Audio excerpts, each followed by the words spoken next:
नमस्कार। भाषा ज्ञान पर आधारित हमारे चैनल हिंदी जगत में आपका स्वागत है।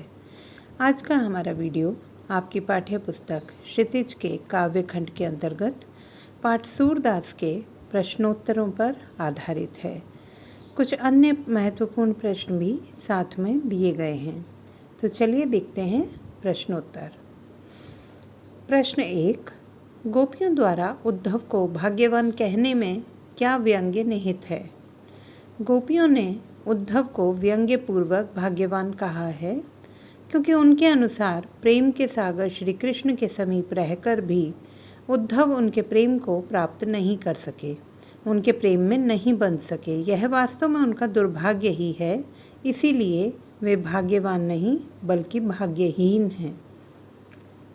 प्रश्न 2, उद्धव के व्यवहार की तुलना किस किस से की गई है?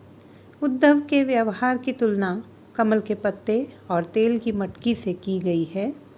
गोपियों के अनुसार जिस प्रकार कमल का पत्ता जल में रहने पर भी पानी से अप्रभावित रहता है एवं तेल से सनी मटकी को पानी में डुबोने पर उस पर जल की बूंदें नहीं ठहर पाती, ठीक इसी प्रकार उद्धव कृष्ण के समीप रहते हुए भी उनके रूप और प्रेम के आकर्षण से पूरी तरह मुक्त हैं। प्रश्न 3, गोपियों ने किन किन उदाहरणों के माध्यम से उद्धव को उलाहने दिए हैं? गोपियाँ कहती हैं कि हे उद्धव, हमारे मन की बात मन में ही रह गई। कृष्ण के आने पर हम उन्हें अपने मन की व्यथा प्रेम भाव बताना चाहते थे, परंतु उनके स्थान पर तुम योग का संदेश लेकर आ गए। अब तक हम इसी उम्मीद में जी रहे थे कि श्री कृष्ण आएंगे और हमारी पीड़ा हर लेंगे, परंतु इस योग संदेश को सुनकर हमारी वह उम्मीद भी नष्ट हो गई। हमें आशा थी कि श्री कृष्ण प्रेम की मर्यादा का पालन करेंगे, परंतु उन्होंने निर्गुण उपासना का संदेश भेजकर प्रेम की मर्यादा को नष्ट कर दिया है। प्रश्न 4, उद्धव द्वारा दिए गए योग के संदेश ने गोपियों की विरह अग्नि में घी का काम किस तरह किया? गोपियाँ कृष्ण के वियोग में व्याकुल थीं, परंतु अपनी व्यथा को श्री कृष्ण के आने की उम्मीद में सह रही थीं। परंतु जब कृष्ण के स्थान पर योग के संदेश के साथ उनके परम ज्ञानी मित्र उद्धव जी आए तो वे आक्रोश से भर गईं। उनके विरह की अग्नि और भी भड़क उठी। उद्धव के योग संदेश ने उनके विरह की अग्नि में घी का काम किया। प्रश्न 5, मर्यादा न लही के माध्यम से कौन सी मर्यादा में न रहने की बात की जा रही है? गोपियाँ कृष्ण के वियोग में मर्यादा में रहकर उनकी प्रतीक्षा कर रही थीं, परंतु जब कृष्ण ने स्वयं आने के स्थान पर उद्धव को योग संदेश के साथ गोपियों के पास भेजा तो गोपियाँ विचलित हो गईं। उनके अनुसार कृष्ण ने अपने प्रेम की मर्यादा का उल्लंघन किया है और इसीलिए वे भी सारी सीमाओं को तोड़कर अमर्यादित होते हुए श्री कृष्ण को भला बुरा कहती हैं। वे कहती हैं कि जब कृष्ण ने ही प्रेम की मर्यादा तोड़ दी है तो फिर हम क्यों मर्यादा का पालन करें? प्रेम की मर्यादा के अनुसार दोनों पक्ष एक दूसरे की भावनाओं का पूरा सम्मान करते हैं। प्रश्न 6, कृष्ण के प्रति अपने अनन्य प्रेम को गोपियों ने किस प्रकार अभिव्यक्त किया है? कृष्ण के प्रति अपने अनन्य प्रेम को अभिव्यक्त करते हुए गोपियाँ कहती हैं कि जिस प्रकार चींटी गुड़ पर आसक्त होती है और उसके लगाव में उससे लिपटकर अपना जीवन वहीं त्याग देती है, ठीक उसी प्रकार हम भी श्री कृष्ण के प्रति पूरी तरह समर्पित हैं। हम स्वयं को उनसे अलग नहीं कर सकते। दूसरे उदाहरण में उन्होंने अपनी तुलना हारिल पक्षी के साथ करते हुए कृष्ण को हारिल की लकड़ी के समान बताया है। जिस प्रकार हारिल पक्षी कभी भी लकड़ी का त्याग नहीं कर पाता, ठीक उसी प्रकार गोपियों ने भी श्री कृष्ण को मन क्रम वचन से दृढ़तापूर्वक हृदय में बिठा रखा है, अर्थात वे दिन रात कृष्ण को मन में बसाए रखती हैं, किसी भी क्षण उन्हें भुला नहीं सकती। प्रश्न 7, गोपियों ने उद्धव से योग की शिक्षा कैसे लोगों को देने की बात कही है? गोपियाँ उद्धव जी से कहती हैं कि उन लोगों को जिनके मन चंचल हैं अर्थात स्थिर नहीं हैं, योग की शिक्षा दी जानी चाहिए। प्रश्न 8। रचित पदों के आधार पर गोपियों का योग साधना के प्रति दृष्टिकोण स्पष्ट कीजिए। गोपियों के अनुसार योग साधना का मार्ग कठोर, दुखदायी एवं नीरस है। कृष्ण प्रेम में आकंठलीन गोपियों को योग साधना एक कड़वी ककड़ी के समान अप्रिय लगती है। साथ ही वे उसे ऐसी बीमारी बताती हैं जिसे उन्होंने न पहले कभी देखा और न ही सुना। प्रश्न 9। गोपियों के अनुसार राजा का धर्म क्या होना चाहिए? गोपियों के अनुसार राजा का धर्म यह है कि उसके राज्य में प्रजा किसी भी प्रकार से सताई न जाए, अर्थात उसकी प्रजा को किसी भी तरह का कष्ट न हो। प्रश्न 10। गोपियों को कृष्ण में ऐसे कौन से परिवर्तन दिखाई दिए जिनके कारण वे अपना मन वापस लेने की बात कहती हैं? गोपियों के अनुसार कृष्ण राजनीति में पूरी तरह दक्ष हो गए हैं।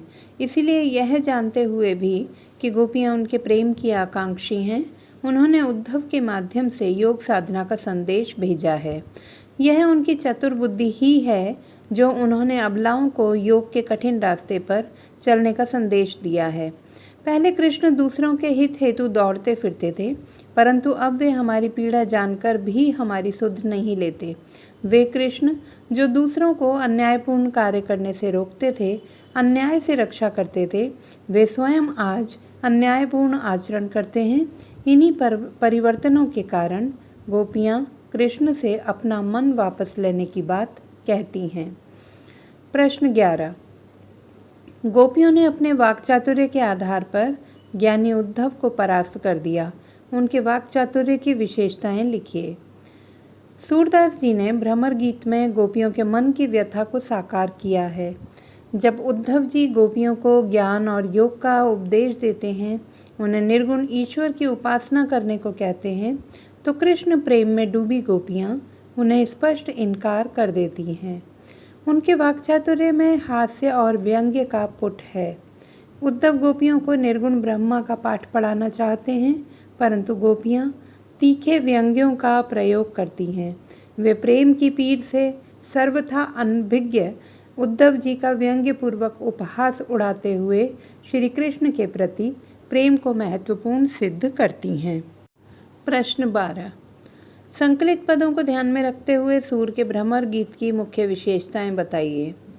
सूरदास के भ्रमर गीत की मुख्य विशेषताएं निम्नलिखित हैं। भ्रमर गीत में अनेक मनोभावों जैसे व्यंग्य, कटाक्ष, निराशा, उलाहना, प्रार्थना आदि तीखे तेवरों के साथ प्रकट हुए हैं। इसमें ब्रज भाषा की कोमलता, मधुरता और सरसता के दर्शन होते हैं।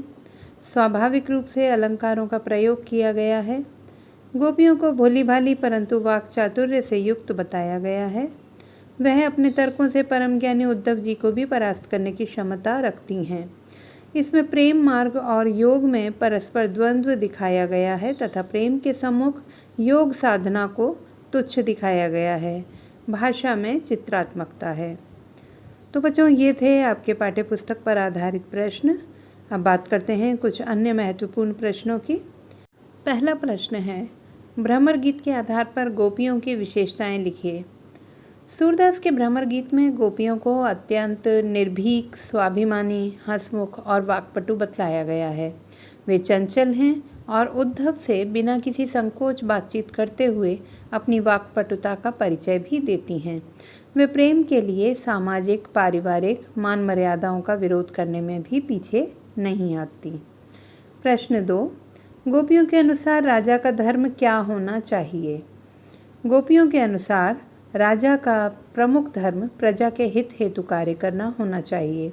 उनके अनुसार राजा सदैव धर्म एवं नीति के मार्ग पर चलते हुए प्रजा का हित करे। प्रश्न 3।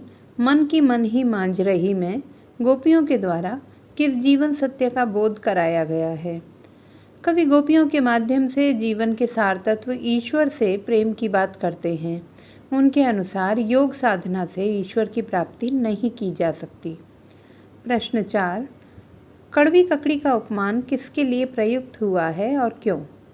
कड़वी ककड़ी का उपमान योग संदेश के लिए प्रयुक्त हुआ है, क्योंकि गोपियाँ श्री कृष्ण के प्रेम में दीवानी हैं, इसीलिए उन्हें कृष्ण से दूर ले जाने वाला हर उपाय ककड़ी के समान कड़वा और कटु प्रतीत होता है। तो बच्चों, ये थे पाठ सूर के पद पर आधारित प्रश्नोत्तर। इस पाठ की विस्तृत व्याख्या जानने समझने के लिए मेरे वीडियोस सूर के पद भाग 1 एवं सूर के पद भाग 2 देखना ना भूलें। किसी भी प्रकार के डाउट की स्थिति में आप कमेंट बॉक्स में लिखकर पूछ सकते हैं। धन्यवाद। आपका दिन शुभ हो।